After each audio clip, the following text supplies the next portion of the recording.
Whatever you have to do.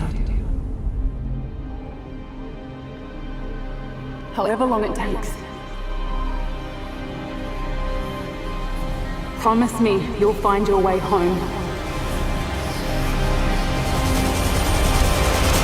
Furiosa. Give me this promise.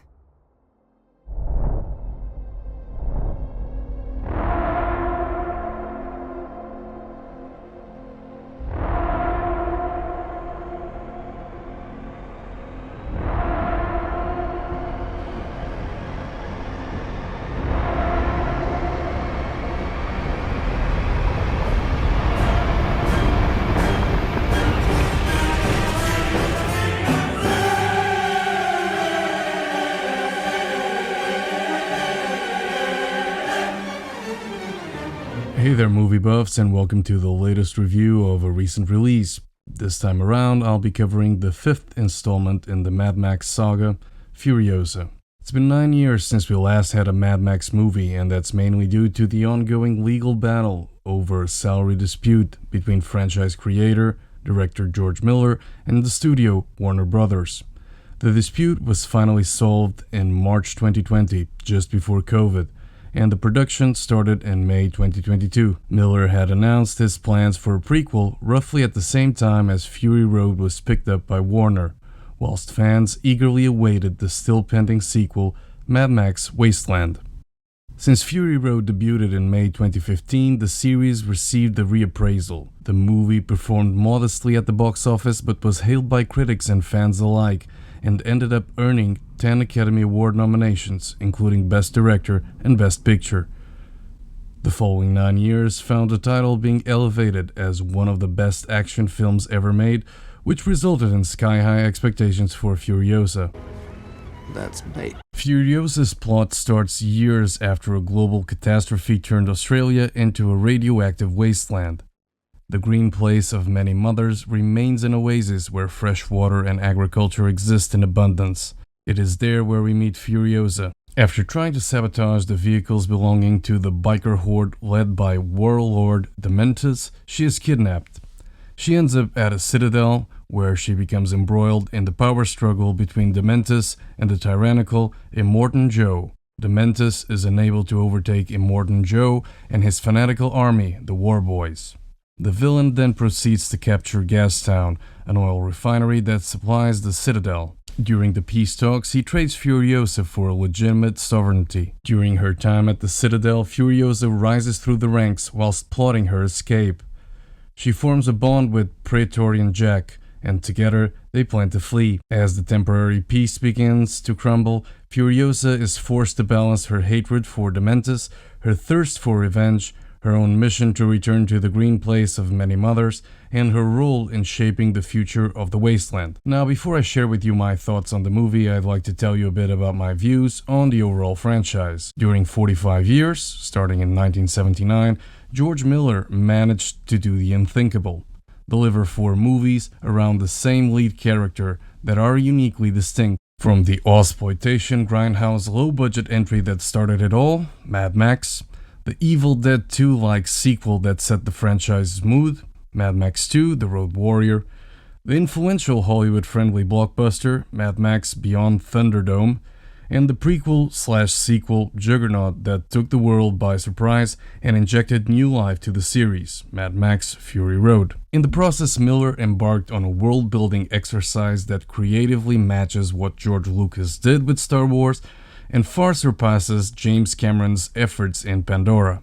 Logic flaws and continuity issues were excused as audiences embraced all the corners of the post-apocalyptic wasteland made in Australia. Mel Gibson crafted an iconic character that will forever live in the pantheon of movie heroes or anti-heroes, and the franchise will forever be hailed as the standard in post-apocalyptic action genre. Well, Furiosa finally arrived, but didn't continue the ascendant trajectory the sagas seemed to be on. There's a significant stalemate and even regression when it comes to the visuals. The cinematic first amber flag was waved with the first trailer. Hints of an over-reliance on mediocre visual effects were all over the first promotional materials made available to audiences. But we've seen it all before. trailers showcasing an unjustly criticized work in progress, followed by a full output that takes everyone by surprise. But yeah, sadly that's not the case with Furiosa. Whereas Fury Road showcased practical effects galore, the spin-off is more CGI intensive. This would not have been necessarily a bad thing had it not been for the clunkier, uneven visuals. Miller could have pushed for a more artificial look as a way to continue his trend of making distinct entries in the franchise, but the end result is a set of sequences that range from great to just baffling, displaying computer-generated imagery that would feel dated even in a direct-to-video release from the early 2000s. John Seale's cinematography made the 2015 classic, and his absence is felt with the masterful wide shots missing from this entry. The expansive nature of Mad Max's world isn't here, with the Australia-based playground feeling smaller than ever before. There are some occasional great sequences, motorcycle riding in the dunes for example, but overall, it's a letdown. Plot-wise, the movie offers nothing new beyond revisiting the landscape we had already seen in the 2015 title. Immortan Joe's Citadel, Gastown, and Bullet Farm are too familiar to bring something new to the table. If we look at the franchise trajectory, we find a relatable yet dystopian Australia in the middle of a civil war in the 1979 original. The 1981 sequel followed a former police officer looking for meaning after the death of his family in a vast wasteland populated with insane people. The third chapter, despite its flaws, introduced a whole new society into this chaotic world, and the 2015 installment corrects the excesses of Beyond Thunderdome with a wonderfully dysfunctional and divided territory inhabited by those who still have hope. Furiosa is merely a revenge tale that could have been somewhat impressive if it didn't have to carry the weight of the series' legacy. Nothing is added in terms of motivations or character development. And yeah, character-wise, the movie is mediocre. In an ironic twist of fate, the master becomes the student as we find Furiosa unconsciously importing loads from the Mad Max on Water extravaganza, Waterworld. Chris Hemsworth, Dementus, finds a Thor actor playing a villain that is a crossover between Johnny Depp's Jack Sparrow from Pirates of the Caribbean and Dennis Hopper's Deacon from the 1995 title in all its campy glory. Much like the Deacon, Dementus too aims to get to the green place of many mothers, a dry land stand-in known simply as the Land of Abundance. I said to the man, are you trying to tempt me? Because I come from the land of plenty. And whilst Hopper's over-the-top take on his character work in the 1995 ambitious Blockbuster, it doesn't here. Hemsworth also signals another of life's little ironies. For a man who's so anti-dialogue, George Miller sure delivered the script with some of the cringiest poorly written lines I've ever seen in a dystopian epic. I had a good crap, that's all I needed. Most of them belong to Dementus, a bunch of zany, tone-deaf three-word sentences that diminish the villain's threat acted by a man who seems to find the need to shoehorn comedy into every single role he takes. I mean, is this Marvel PTSD? Anya Taylor-Joy is a competent Furiosa, but miles away from the stellar performance delivered by Charlize Theron 9 years ago. She's a decent action hero with a mediocre hero's journey, but that's pretty much it. And most of the positives I can point out about Taylor-Joy's take on the character are very likely motivated by all the goodwill Theron generated in Fury Road. Furiosa is never boring, but it isn't the breathtaking, tense adrenaline rush we experienced in 2015.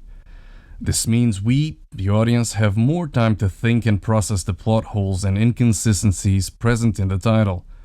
I mean, Immortan Joe is extremely protective and obsessed about his wives. Are we really expected to believe that one of them could actually go missing and no one would bat an eye?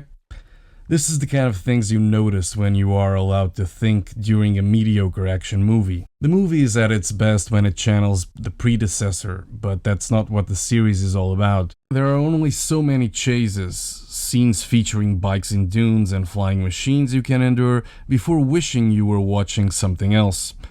And overall, the movie is a missed opportunity and really a subpar effort. A $32 million opening weekend in the US and roughly the same amount overseas resulted in a massive dud. The movie is actually going straight to VOD in the coming 25th of June.